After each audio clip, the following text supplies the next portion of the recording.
In August 2013, a single hamburger patty was cooked in London and it carried a price tag of $330,000.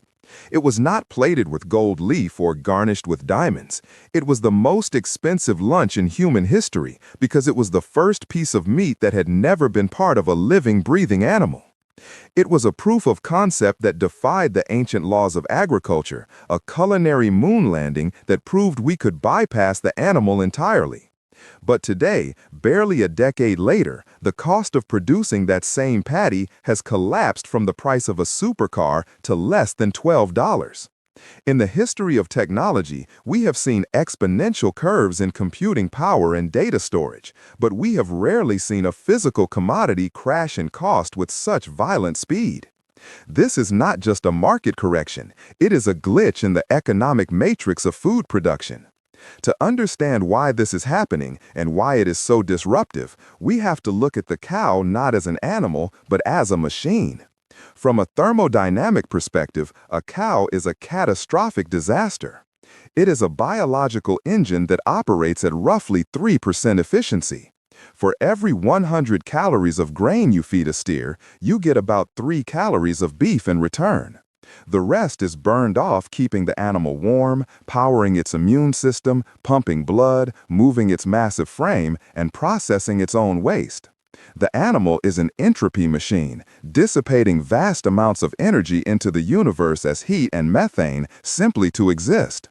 We have spent 10,000 years trying to optimize this machine through selective breeding, but we have hit the biological ceiling. We cannot make a cow much more efficient without breaking the laws of physics or biology. Enter cellular agriculture. The promise here is to strip away the animal part of the equation and focus purely on the tissue.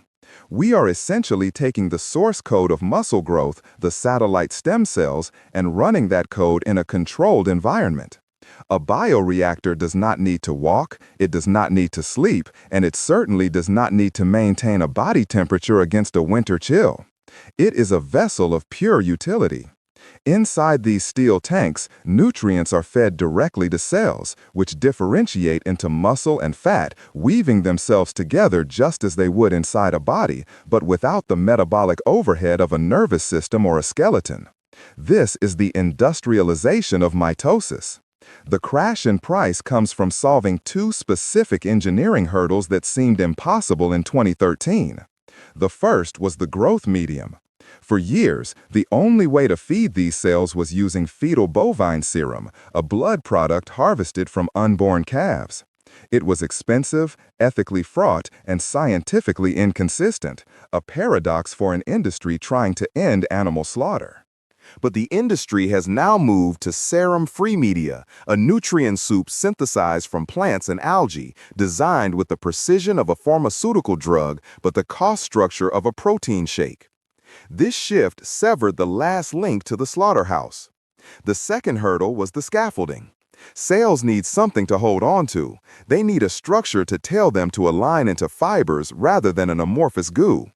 We are now seeing edible scaffolds made from soy protein or gelatin that dissolve or integrate into the final cut, allowing for the texturization that distinguishes a steak from a slurry.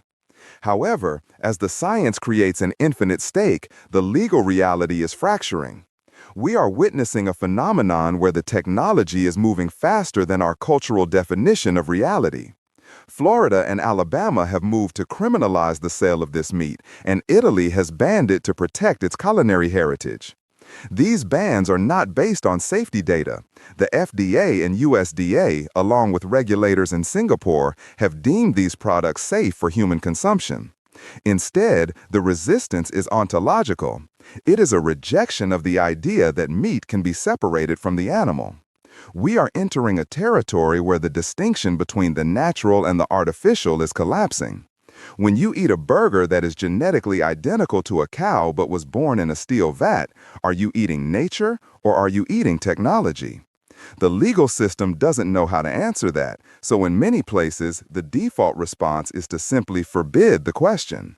This creates a bizarre paradox in the global market. You can have a product that is cleaner, free of antibiotics, free of fecal contamination, and produced with a fraction of the carbon footprint, yet it is treated as a contraband substance. We are accustomed to banning foods because they are toxic or dangerous. We are not accustomed to banning foods because they are too technologically advanced. This is the $330,000 burger glitch.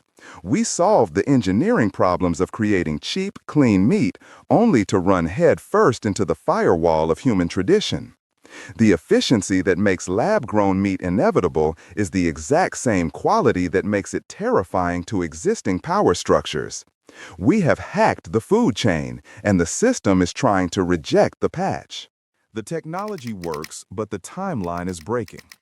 We are seeing a geopolitical divergence that acts like a biological iron curtain descending across the globe.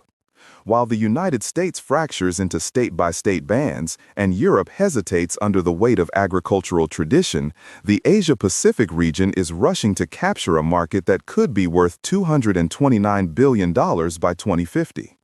Singapore was the first nation to approve the sale of cultivated chicken in 2020, serving it in restaurants while the rest of the world was still debating the ethics.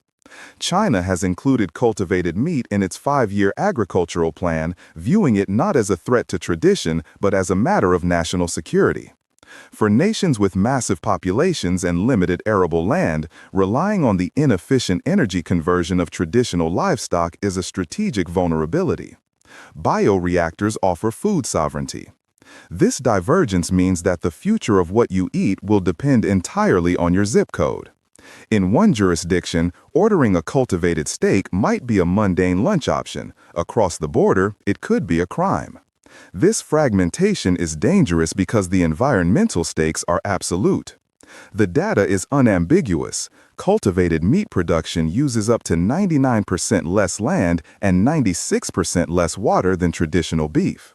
To visualize this, imagine an area the size of North America currently dedicated to grazing and feed crops. If the world switched to cultivated meat, we could theoretically return almost all of that land to nature. We could rewild continents, restoring carbon sinks and biodiversity on a scale that is currently unimaginable.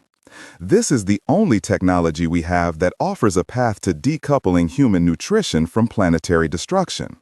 But the war for the menu is not just about carbon and calories. It is about the uncanny valley of existence. The critics of this technology often cite the ick factor, the visceral revulsion to meat grown in a tank. This is a deep evolutionary heuristic. We are programmed to be suspicious of food that doesn't fit our mental models. However, this argument ignores the reality of modern industrial agriculture, which is already a high-tech, heavily medicated and industrialized process that most consumers carefully avoid looking at. We are effectively choosing between a hidden, messy biological machine and a sterile, transparent synthetic one. The battle is over which version of unnatural we are willing to accept. The implication of this technology goes beyond just replacing burgers. Once you digitize the production of meat, you open the door to precision customization. We are not limited to recreating the beef of 2025. We can engineer the nutritional profile of the meat itself. We can create a ribeye with the omega-3 profile of salmon. We can grow fats that melt at specific temperatures for better cooking properties. We can mix cells from different species, a concept that sounds monstrous but is biologically trivial in a bioreactor. We are moving from a hunter-gatherer mindset where we take what nature provides to a designer mindset where we build what our bodies need. However, this future is fragile. If the legislative bans in the West continue to spread, the capital investment required to build the massive infrastructure for this industry will dry up or move entirely to Asia. Building a bioreactor facility capable of feeding a city costs hundreds of millions of dollars. It requires steel, energy, and skilled labor. Investors will not pour concrete in a country where the product might be illegal by the time the factory opens. We are at a tipping point. The science has done the heavy lifting. The cost has crashed. The taste is nearly there. But the final hurdle isn't biological or economic. It is political. The future of food isn't a farming problem anymore, it's a battle over who controls the source code of protein. We have the tool to save the biosphere, but we might lack the political will to turn it on. The question is no longer, can we do it? The question is, will we be allowed to?